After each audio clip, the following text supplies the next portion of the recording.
One. Good evening and welcome to the 11th meeting of fiscal year 2021 for the Milton Planning Board. We have a little announcement here regarding the Zoom format. In accordance with the governor's order suspending certain provisions of the open meeting law relating to the 2020 novel coronavirus outbreak emergency, this meeting of the Milton Planning Board is to be held remotely utilizing the Zoom virtual meeting software. The login and call-in information is on the agenda for tonight's meeting, and the meeting is being televised live via Milton Access Television and recorded. So our agenda this evening is very brief. We are here to discuss the 40B comment letters. So I think I will just turn it over to Cheryl. Are you comfortable running through them? Sure. Did you need me to share screen with them? I do have them open on my computer here at home. Okay. Yes. Are you able to do that right now? Or I think we. I don't. You might have to let me have that privilege. Let me see. Yeah. Can I just say before Cheryl starts, is that the comment letters we have are of two categories. One is a letter on the site eligibility application for 652 Canton Ave. And the second category are letters going to the zoning boards who are presently holding hearings on two other projects. So as I said, there's two separate categories here. Right, and per our last meeting, we did approve, you authorized me to make some changes to the 582 Blue Hill Ave, and so that we could get that to the Board of Appeal for their meetings this week. And that did happen, I understand. Yes. So hopefully everybody was happy with the changes. All right, good. And so now let's see, do I have the option to share here? Yes. I don't see my, are you able to do it? I am, yes. So just let me, unfortunately I have too many windows open on my computer. Just give me one sec. Do you want to start with Ice House? Because that's the other one that's coming up or is already started? Yes. Okay, so I don't think we're seeing it yet. All right, let's see. Are you seeing Ice House yet? Here it is. Yep. You got it? Okay. Sorry, like as I said. Okay, so this was really first an acknowledgement that the applicant did revise their proposal based on feedback, not just from us, but from residents and others. And so their application was quite a bit different than their original site eligibility application. And so I felt like it was important to acknowledge that, particularly since the others haven't taken that same approach.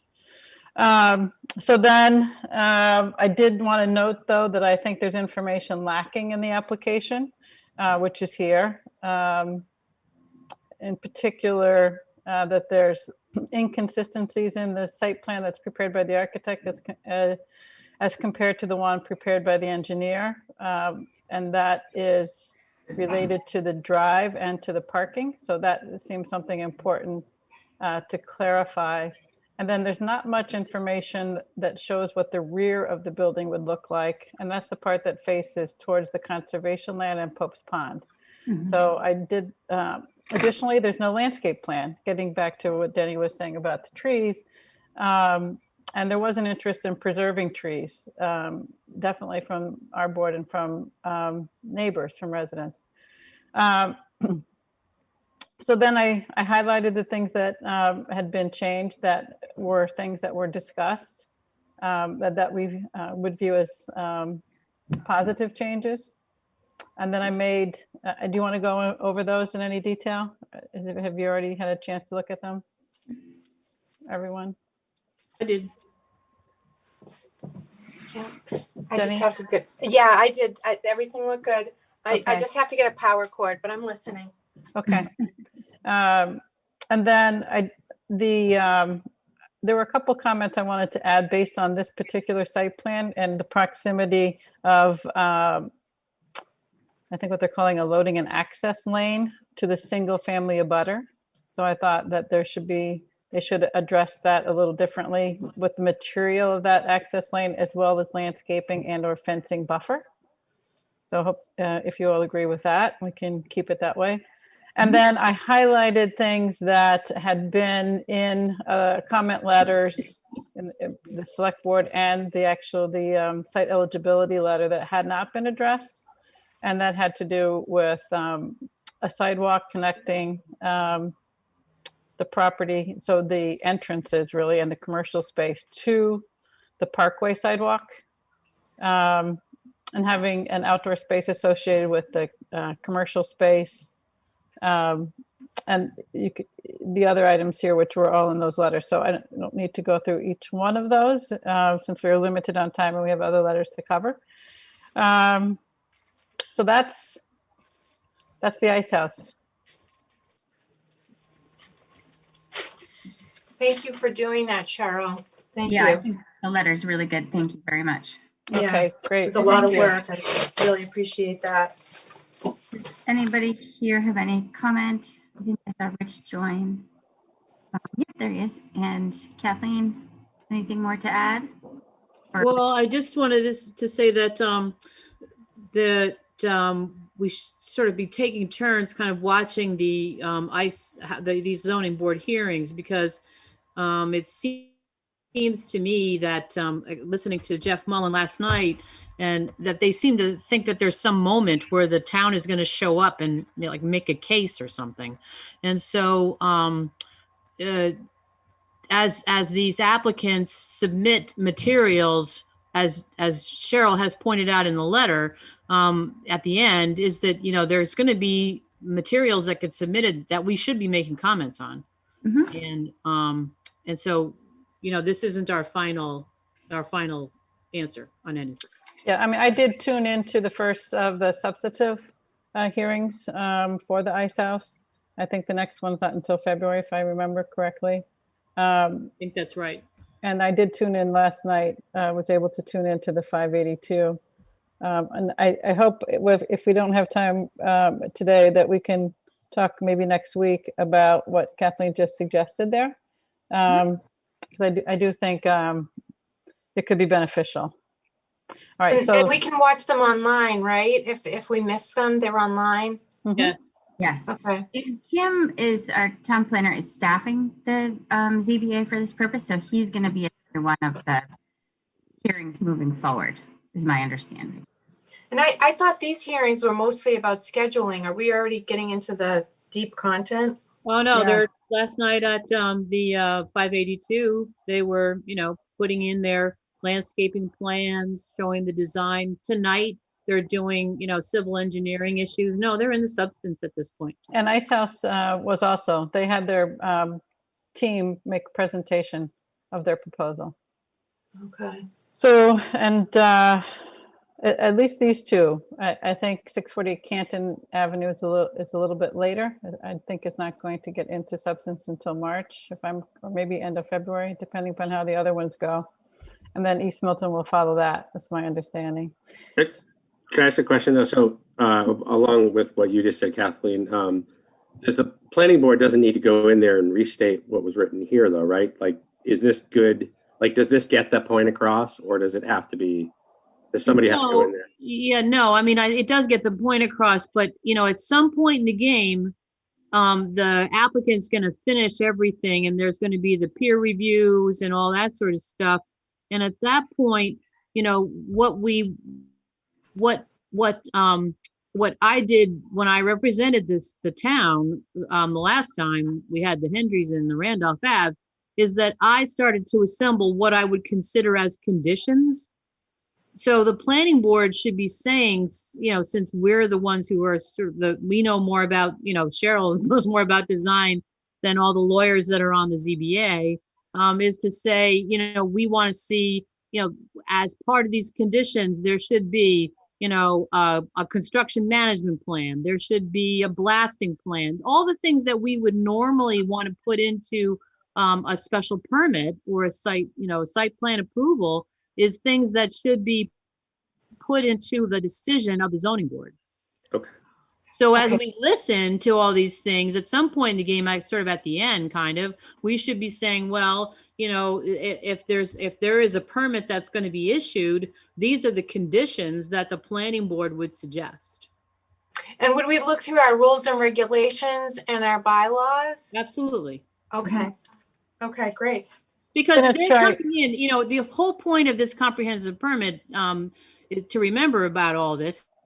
It's comprehensive, so they don't have to go to the Conservation Commission for local conservation bylaw. They don't have to go to the Historic Commission for local stuff. I mean, they do have to. They've asked for a waiver of the demolition delay bylaw on Blue Hill Ave.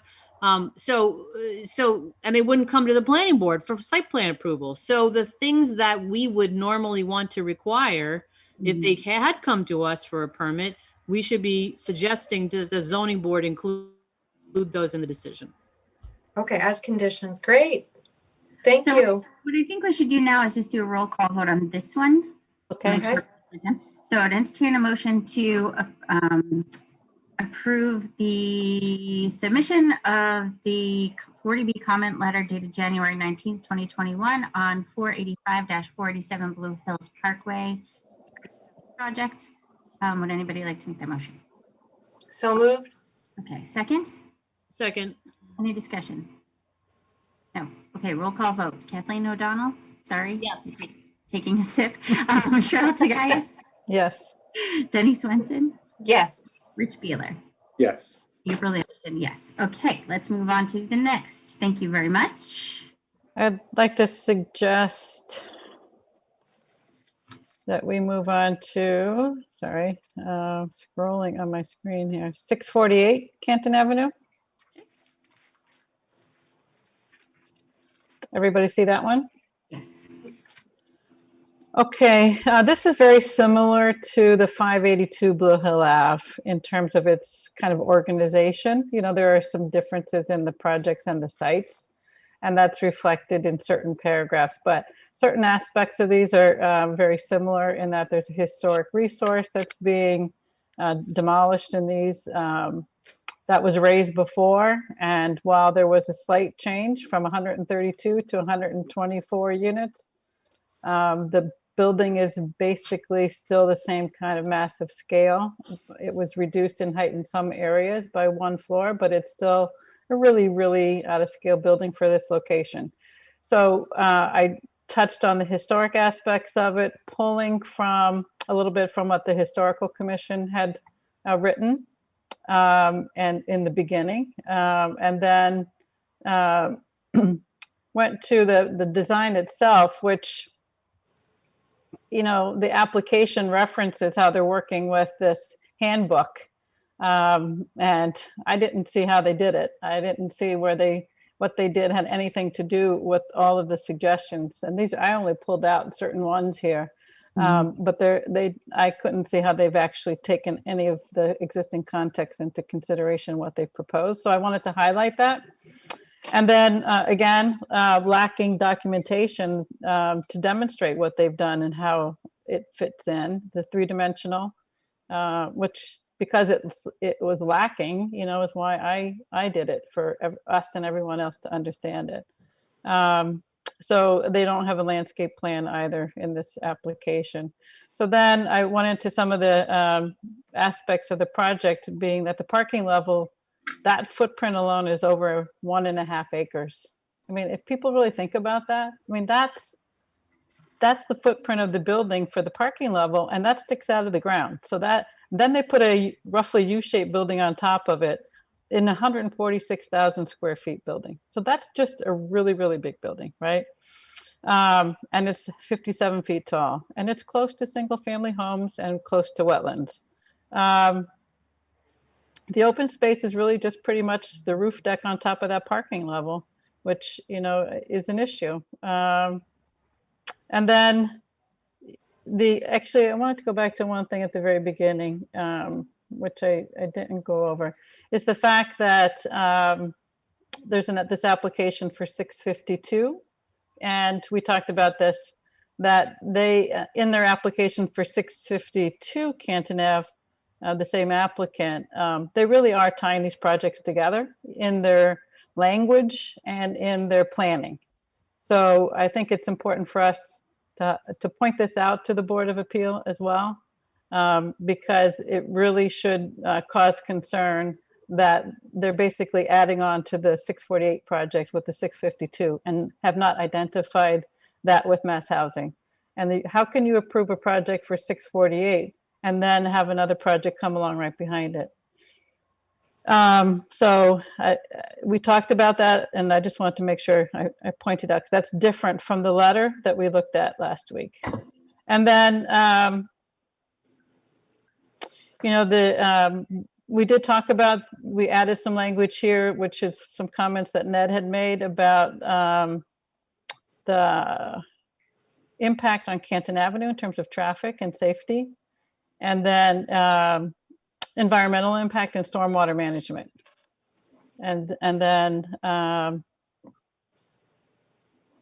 again, referring, just like in the 582, referring the applicant to successful multifamily projects that have been done in Milton, one right next door at Winter Valley, and then the one on Brush Hill Road at Woodmere. And I think, you know, a lot of people have recognized those as being successful multifamily projects and introduced into single-family residential areas without having the kind of impact that what they proposed would do. So that's this letter.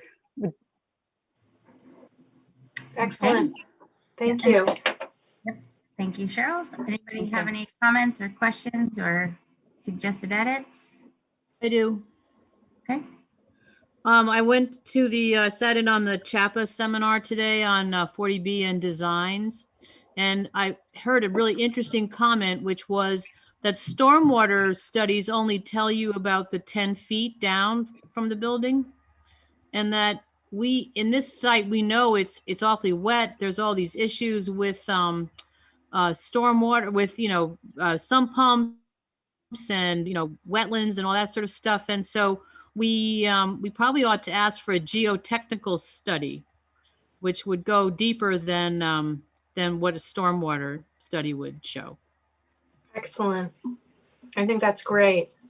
Okay. You And want the to other then thing I authorize me to add that?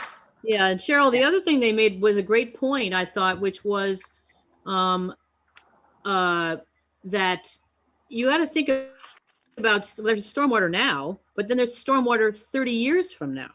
So, you know, sort of taking the kind of like you've taken care of what's coming off the property at this point, but what's going to be happening, you know, in the future would be something, as well as mentioning the fact that the traffic study should be including the ice house, because if that gets approved, there's traffic coming from that site as well.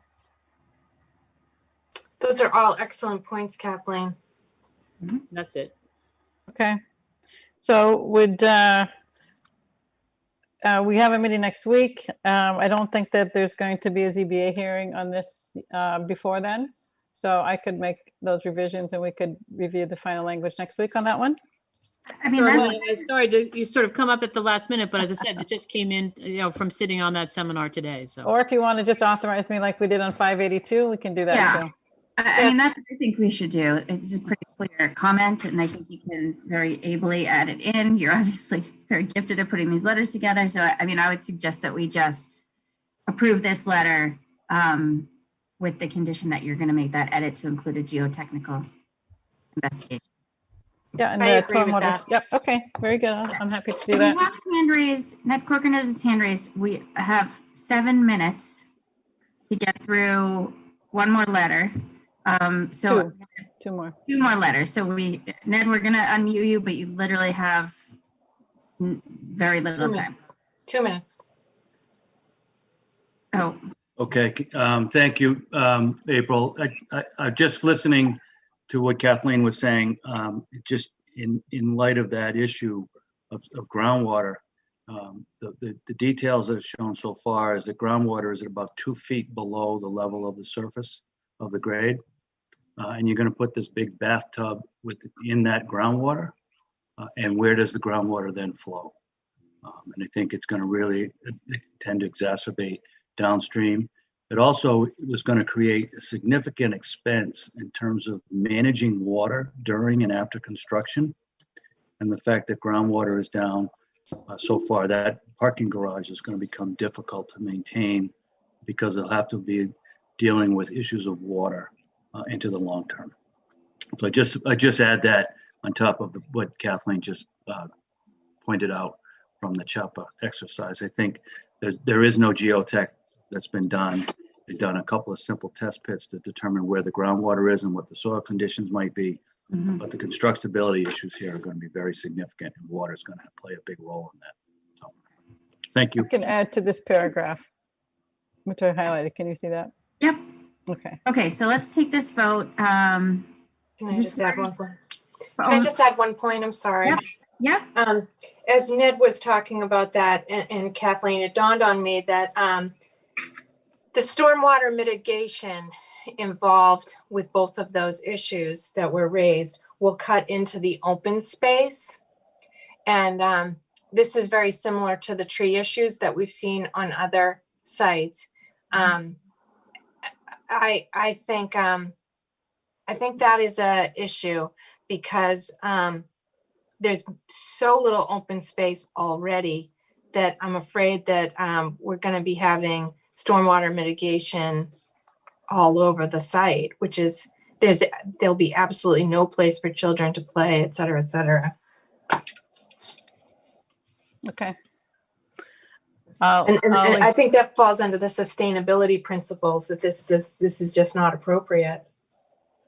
I mean, I can add to this section too, Denny, the open space section here. Yeah. I think. You can picture what I'm imagining, just all Right. those, yeah, okay. Yeah. I mean, you can even add just to that last sentence and say, which could be further impacted or further minimized or whatever by stormwater mitigation. Address that. We were already saying there's no space for children to play, but could be additionally impacted. Okay, so we have, we should take our vote on this. Is everybody still comfortable with taking the vote with Cheryl's edits? Yes. Yeah. Okay. 648 Canton? Yes. Okay, so we would entertain a motion, and is this, I can't see the top of the letter, but I Oh, assume this is sorry. January 19th also? Yes, they're all dated the 19th. So I would entertain a motion to approve the comment letter to the Zoning Board of Appeals dated January 19th from the Milton Planning Board on the proposed 40B project at 648 Canton Ave. So moved. Second, Second. any discussion? If not, then let's do a roll call. We'll start with Denny Swenson, Yes. Rich Beeler, Yes. Carol Tagayas, Yes. Kathleen O'Donnell, Yes. April Anderson, yes. So we're at 6:57 and we have a whole group of people in another Zoom waiting on us, so I don't want to be late. How do we propose to handle the last two letters? Should we reconvene at 9 at the end of East Milton, or should we do we have time to discuss them next week? Or are they more time sensitive? I think the only time sensitive one is the one to the board on the site eligibility application for 652 That's Canton right. Ave. Yeah. So I think we should vote on that. And we just repeated a lot of the same stuff we said for 648, but I really beefed up the part about the fact that it's an add-on to an existing project. It's a substantial change to the prior eligibility letter, and that they shouldn't be dealing with it as a separate project. Good. I I'm sorry, go ahead, Rich. No, I was just gonna say, I don't have any issues with it, so. Okay, do you want to do that? I was just going to say, do we want to just vote this now? Could I suggest that that Cheryl would be authorized to make the changes that apply from the other letter having to do with stormwater? Because that would be. No. This is Denny. This is going to the mass housing. This is going to the Oh. board, This is the select site board. It's not going to Okay. the zoning board. Okay. Yes. This is our This is the comment brand new letter to one. This is them, the and brand new one. it's going to the site for the site eligibility Okay. letter. So Yeah, so Kathleen drafted this one. Thank you, Kathleen. Yes. And since she offered to help last time, I actually asked her if she would just draft it, and she did. So thank you. Okay. Okay. I'm sorry for my No, confusion. it's okay. There's a lot of moving. Take this vote and then move over to East Milton, and then on Thursday we can address the last letter. Is that okay? Does that work? Yeah. Okay. So I'd entertain a motion to approve the letter dated January 19th to Melinda Collins, Chair of the Select Board. Planning Board comments on the 40B site eligibility letter, site eligibility application for the project 40B project at 452 Canton Ave. 652. 652 Canton Ave. Sorry. So moved. Okay, second. Second. Any discussion? If not, let's do a roll call vote. Rich Beeler, Yes. Jenny Swenson, Yes. Carol Tagayas, Yes. Kathleen O'Donnell, Yes. April Anderson, yes. Then let's take a roll call vote to adjourn to. Oh, wait, may I just ask for one other thing? I did the graphic analyses that are referenced in these letters. I just want to make sure those votes include sending those graphics. And I had suggested we use the same graphics for the 652 that we did for the 648. So Okay. I don't know if we need that as part of a vote, but I just want to point that out to you before we Okay, I adjourn. think, I mean, I just sort of, I think assumed. Is everybody comfortable with that assumption? Yes. Okay. Okay, now let's take a motion to adjourn so we can move on to East Milton. So moved. So Second? moved. Okay, roll call vote, Rich Beeler, Yes. Denny Swenson, Yes. Cheryl Tagayas, Yes. Kathleen O'Donnell, Yes. April Anderson, thank you. See you in 1 minute. Okay. So Thank do you. we go over to the other one now? Okay. Yeah. Thanks.